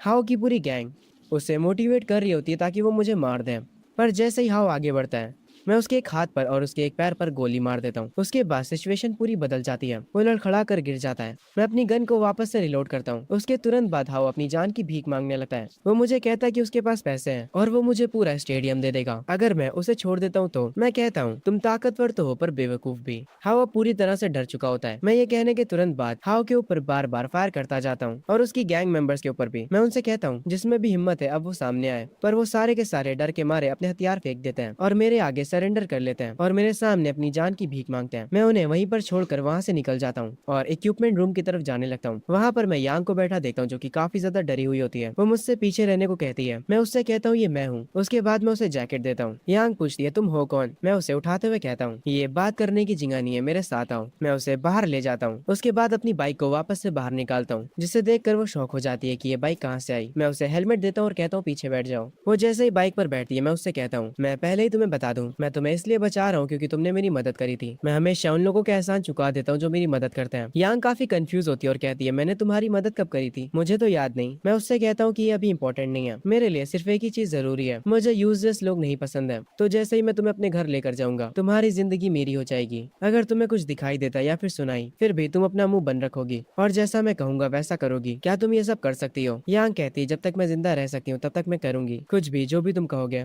मैं तुमसे कोई सवाल भी नहीं पूछूंगी, भले ही तुम अचानक से बाइक को समझनी क्यों ना कर लेते हो। ये सुनने के बाद मैं स्माइल करता हूँ और उसे लेकर वहाँ से निकल जाता हूँ। पूरे रास्ते में सिर्फ बर्फ ही बर्फ होती है। मैं तेज स्पीड से आगे जाने लगता हूँ। हम देखते हैं जैंग के अपार्टमेंट में लिन और उसका पूरा ग्रुप आ चुका होता है। लिन बैठकर पैरों के निशानों को देखता और कहता है, ये अभी के निशान है। जैंग अपने घर से बाहर निकल चुका है। चैंग काफी कंफ्यूज होता और कहता है, इतने खतरनाक मौसम में वो बाहर क्यों निकला? क्या वो हमसे डर के भाग गया? ये सुनने के बाद लिन कहता है, तुम गलत कह रहे हो, वो भागा नहीं है। अगर तुम्हारे घर में इतना सारा सामान होता तो क्या तुम भागते? वो जरूर से वापस आएगा और यही हमारा मौका होगा। हम खुद से उसके घर के अंदर नहीं जा सकते, पर जब वो वापस आएगा तब उसे मेन रास्ते से होकर ही आना पड़ेगा। सो मैं कहती है, तो फिर हम क्या करेंगे? लिन कहता है, हम पहले फ्लोर पर जाल बिछाएंगे और उसके वापस आने का इंतजार करेंगे और फिर उसके बाद उसे मार देंगे, उसकी चाबी छीन लेंगे और उसके घर के अंदर जाकर उस पर कब्जा कर लेंगे। वो लोग पहले फ्लोर पर जाल बिछाने लगते हैं। वो एक तार को जमीन में रख देते हैं और उसे बर्फ से छुपा देते हैं। वो मुझे गिराने का प्लान बना रहे होते हैं। उसके बाद वो लोग उसके आने का इंतजार करने लगते हैं। लिन अपनी गन को वापस से निकाल लेता है और उसको फुली रीलोडेड कर लेता है। वो सबसे कहता है कि सब कहीं ना कहीं पर छुप जाओ और अपने हथियार लेना मत भूलना। लेन कहता है कि वो सीढ़ियों के पास जाएगा और वहाँ पर गन के साथ बैठेगा। वो बताता है जैसे ही जैंग गिरेगा वो उसके पैरों पर गोली मार देगा। उसके बाद उसका सारा सामान हमारा हो जाएगा। सुमे जो कि सामान के लालच में पागल हो चुकी थी वो कहती है मैं उसकी पफर जैकेट ले लूंगी, मुझे बहुत ही ज्यादा ठंड लग रही है। चियान भी जैंग के गर्म कमरे में जाने के सपने देखने लगती है। सब प्लान के मुताबिक अपनी अपनी जगह पर होते हैं। चैंग आकर लिन को बताता है हमें दूर से जैंग दिखाई दिया है। लिन कहता है जब तक मैं उसे गोली ना मार दूं तब तक कोई हरकत मत करना। मैं जो कि बाइक से आ रहा होता हूँ, मैं इतना भी बेवकूफ नहीं हूँ कि बिना तैयारी के वहाँ वापस चला जाऊँ। मैं अपने अपार्टमेंट से काफी दूर रुक जाता हूँ और बर्फ को देखकर समझ जाता हूँ कि किसी ने बर्फ से छेड़खानी की है। लिन उसे ये करता हुआ देख लेता है, पर क्योंकि जैंग काफी दूर रुका हुआ था इसीलिए वो उस पर फायर नहीं कर सकता है। मैं यांग से कहता हूँ मुझे कस के पकड़ लो और नीचे झुक जाओ और अपने कानों को बंद कर लो। उसके बाद मैं अपनी पिस्टल को बाहर निकालता हूँ और उसे डायरेक्ट अपार्टमेंट की विंडोज पर शूट करता हूँ। और मैंने अपनी इस गन को सिर्फ इसलिए फायर किया होता है ताकि लिन को पता चल जाए कि मेरे पास गन है, और वही होता भी है। जैसे ही लिन को पता चलता है कि जैंग के पास गन है वो तुरंत उस विंडो के पास से भाग जाता है। मैं एक के बाद एक फायर करता हूँ। उसके बाद मैं वापस से अपनी बाइक को अपने स्टोरेज में सेव कर लेता हूँ और यांग को लेकर आगे जाने लगता हूँ। मेरा पैर उस ट्रैप पर लगता है जिससे उन लोगों ने सेट करा था, पर मैं गिरता नहीं हूँ। जैसे ही दरवाजा खुलता है मैं देखता हूँ लिन और उसका पूरा ग्रुप मेरे इंतजार में खड़ा होता है। मैं अपनी गन निकाल कर उन पर पॉइंट आउट करता हूँ और कहता हूँ यहाँ से भाग जाओ, और मेरे ये कहते ही वहाँ से सब लोग भाग जाते हैं। मैं यांग को लेकर ऊपर जाने लगता हूँ। अपने घर के डोर को खोलता हूँ। यांग और मैं अपने घर में वापस आ जाते हैं। मैं जाकर डाइनिंग टेबल पर बैठ जाता हूँ। यांग को जो मैंने जैकेट दी थी वो उसे रख रही होती है। उसके बाद वो आसपास की जगह को देखती है, वो डाइनिंग टेबल को छूती है और उसके बाद जहाँ पर आग जल रही होती है वहाँ पर जाकर अपने हाथ सेकने लगती है। थोड़ी गर्माहट मिलने के बाद वो मुझसे पूछती है कि मेरी जगह इतनी गर्म क्यों है जबकि बाहर तो पूरा शहर बर्फ से ढक चुका है। मैं उससे कहता हूँ कि एक सीक्रेट है। तभी मैं उसके सामने अचानक से अपने स्टोरेज में से खाने को निकालता हूँ और कहता हूँ अभी ऐसी बहुत सी चीजें जो कि तुम्हें नहीं समझ आएंगी। यांग खाने को अचानक से टेबल पर आता देख हैरान हो जाती है। वो कहती है तुम अचानक से चीजों को ला सकते हो। मैं उससे कहता हूँ हाँ कुछ ऐसे ही समझ लो, अब बैठ जाओ और खाना खाओ। मैं उस खाने की फोटो खींचता हूँ और अपने मन में सोचता हूँ मेरे पड़ोसियों ने भी क्या जाल बिछा के रखा था। मैं उस फोटो को ऑनलाइन पोस्ट करता हूँ और कैप्शन में लिखता हूँ अकेले खाने से ज्यादा मजा किसी के साथ खाने में आता है। मेरे प्यारे पड़ोसियों, क्या तुमने अभी तक खाना खाया? तभी हम लिन के ग्रुप पर आते हैं जिसमें चैंग हमें बताता है जो इनकी पड़ोस वाली आंटी हुआ करती थी वो भूख की वजह से मर गई। लिन कहता है अगर हमें जल्दी खाना नहीं मिला तो फिर वो हमारी किस्मत होगी। वो लोग कुकीज खाकर सर्वाइव कर रहे होते हैं। तभी लिन जब अपना फोन देखता है तो वो देखता है कि जैंग ने ग्रुप पर एक फोटो भेजा है जिसमें बहुत सारा खाना होता है। ये देखकर लिन का ग्रुप काफी दुखी हो जाता है। चियान तो रोने ही लगती है। सब लोग उसके खाने की फोटो को देखकर पागल से हो जाते हैं। लिन तो जैंग को कर्ज देने लगता है और कह रहा होता है तुम साले जैंग बहुत बुरी मौत मरोगे, तुम सहकर हमें गुस्सा दिला रहे हो। पर उन सारे लोगों से अलग मैं तो शांति से बैठकर अपने घर पर खाना खा रहा होता हूँ यांग के साथ। उसके बाद मैं अपने फोन पर ग्रुप पर लिन का रिएक्शन देखता हूँ और उसे यांग को भी दिखाता हूँ। हम दोनों ये देखकर हंसते हैं। उसके बाद यांग मुझसे पूछती है, वो कहती है कि मैं उसे क्रॉसबो चलाना सिखाऊं, और वो क्रॉसबो चलाना इसलिए सीखना चाहती है ताकि वो मेरी मदद कर सके। मैं उसे क्रॉसबो दे देता हूँ। यांग कहती है मैं वापस से कमरे में छुप कर नहीं रहना चाहती। मैं उसे क्रॉसबो सिखाने के लिए मान जाता हूँ। उसके बाद उसे आकर क्रॉसबो को पकड़ना सिखाता हूँ और कहता हूँ एपोक्लिप में तुम बस हेसिटेट मत करना, भले ही तुम्हें किसी को मारना क्यों ना पड़े, और किसी पर भी रहम मत करना। यांग कहती है कि मैं समझ गई। उसके बाद मैं उसे क्रॉसबो को अच्छे से सिखाने लगता हूँ और उसका निशाना सच में काफी अच्छा होता है। वो भी क्रॉसबो को सीख कर काफी खुश हो जाती है। तभी हम देखते हैं सुबह सुबह लिन कुछ छुप कर खा रहा होता है। तभी चैंग की आंखें खुल जाती हैं। लिन उससे कहता है मैं तुम लोगों के साथ ये खाना शेयर करने ही वाला था, मुझे ये अभी अभी मेरी पॉकेट में मिला था। चैंग कहता है झूठ मत बोलो, तुम बस अकेले ये खाना चाहते थे। वो लिन का कॉलर पकड़कर उसे उठा लेता है और उससे कहता है पिछली रात मुझे कितनी भूख लगी थी और जब मैं सुबह उठा तो क्या देख रहा हूँ, तुम हमसे छुप कर खाना खा रहे हो। लिन कहता है मुझे छोड़ दो, मैं यहाँ का लीडर हूँ, मेरे बिना तुम लोग कुछ नहीं कर पाओगे। चैंग उसे जमीन पर फेंक देता है और उससे कहता है तुमने कहा तुम्हारा होना जरूरी है,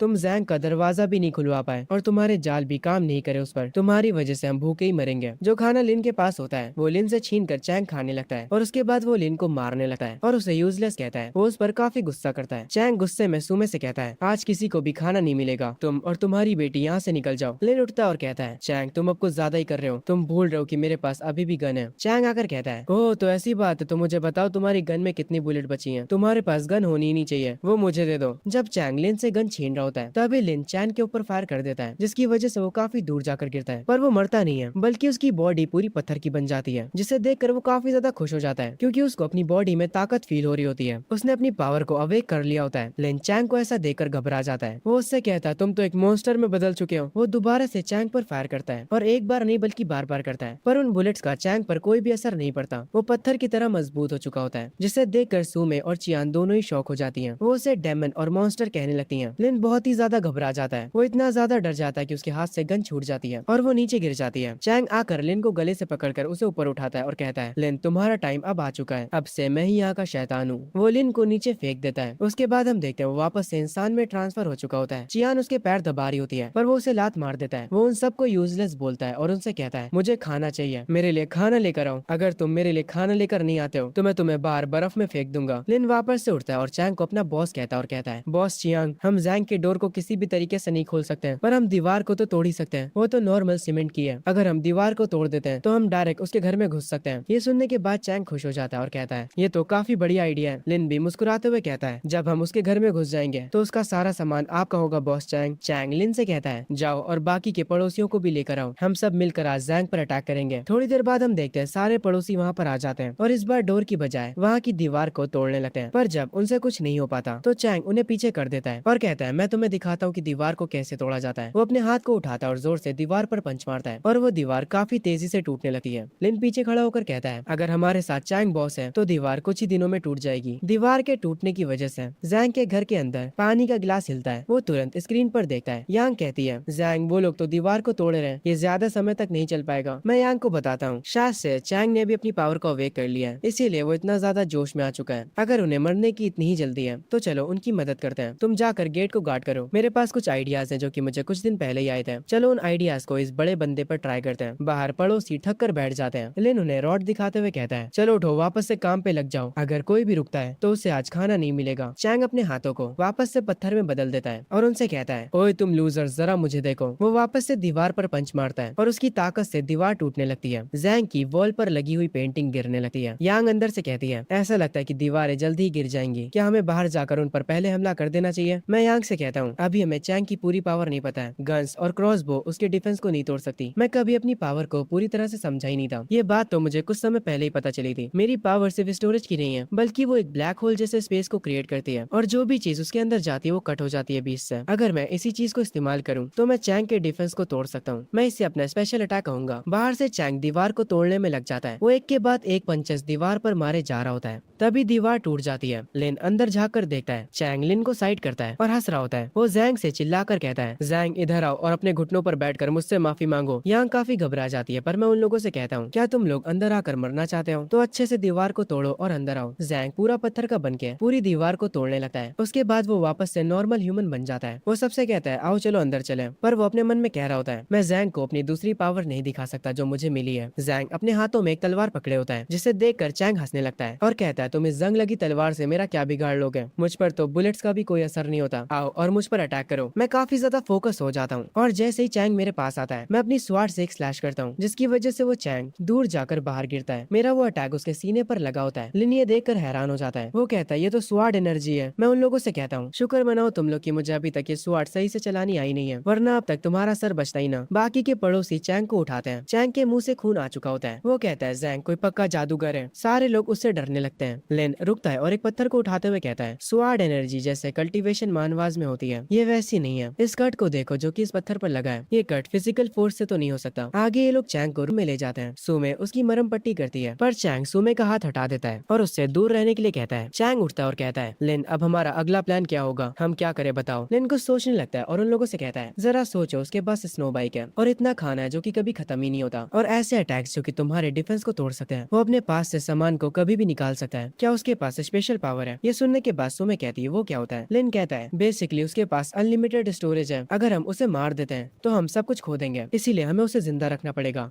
और उसे अपने कंट्रोल में लेना होगा। उसके बाद उसका सारा सामान हमारा हो जाएगा। वो आदमी एक लिविंग ट्रेजर है। चैंग कहता है, तो तुम्हारा मतलब है हमें उसे अपना गुलाम बनाना होगा? लिन मुस्कुराते हुए कहता है, हाँ, तुम्हें बस उसके अटैक्स को ब्लॉक करना होगा और उसके बाद उसे बांधना होगा और फिर हमारी लाइफ सेट हो जाएगी। थोड़ी देर बाद लिन जो होता है वो एक कोने में बैठकर नूडल्स खा रहा होता है। चैंग उससे कहता है कि वो नूडल्स उसे दे दे क्योंकि चैंग को भूख लगी होती है, पर लिन वो उसे देने से मना करता है। वो कहता है उसने पिछले 2 दिनों से अच्छे से खाना नहीं खाया है, इसीलिए वो उसे ये नहीं दे सकता। पर चैंग उठता है और एक रॉड को उठाकर उससे कहता है, तूने क्या कहा बे? तू मुझे नहीं नहीं देगा? मैं चाहूँ तो तुझे अभी मार सकता हूँ। वो उसका कॉलर पकड़कर उससे वो नूडल्स छीन लेता है और लिन से कहता है, याद रखना तू मेरा कुत्ता है, मैं जब चाहूँ मैं तुझे मार सकता हूँ। फिर वो उसके सर को सहलाते हुए कहता है, बच्चा है तू मेरा, चला तुझे फैंटा पिलाता हूँ। पर लिन से अब चैंग की गुलामी बर्दाश्त नहीं होती, उसे बहुत गुस्सा आता है। चैंग लिन के सामने जाकर विंडो के पास खड़ा हो जाता है। लिन को अब चैंग का कुत्ता नहीं बनना था। वो अपनी पॉकेट से एक वेपन टाइप का कुछ निकालता है और उससे चैंग के सीने पर मारता है। उसके बाद लिन पागल हो जाता है। वो कहता है, मर जा साले कमीने, सारा खाना मेरा है। वो चैंग का गला पकड़ लेता है और कहता है, ताकत, सारी ताकत मेरी है। और जब लिन चैंग का गला दबा रहा होता है तभी लिन के हाथों से बर्फ निकलने लगती है और वो चैंग को पूरा जमा देता है, जिसकी वजह से चैंग मर जाता है। लिन ये देखकर हैरान हो जाता है। वो समझ जाता है कि उसने अपनी पावर्स को अवेक कर लिया है। ये देखकर सब हैरान हो जाते हैं। लिन वापस से सब पे कंट्रोल ले लेता है और एक और बार फिर से यहाँ का बॉस बन जाता है। वो अपनी पावर्स का यूज करते हुए सबसे कहता है, अब से मैं यहाँ का इंचार्ज हूँ, तो तुम सबको मेरी बात सुननी होगी। हम दोबारा से जैंग के घर पर हमला करेंगे और उससे उसका सारा खाना ले लेंगे।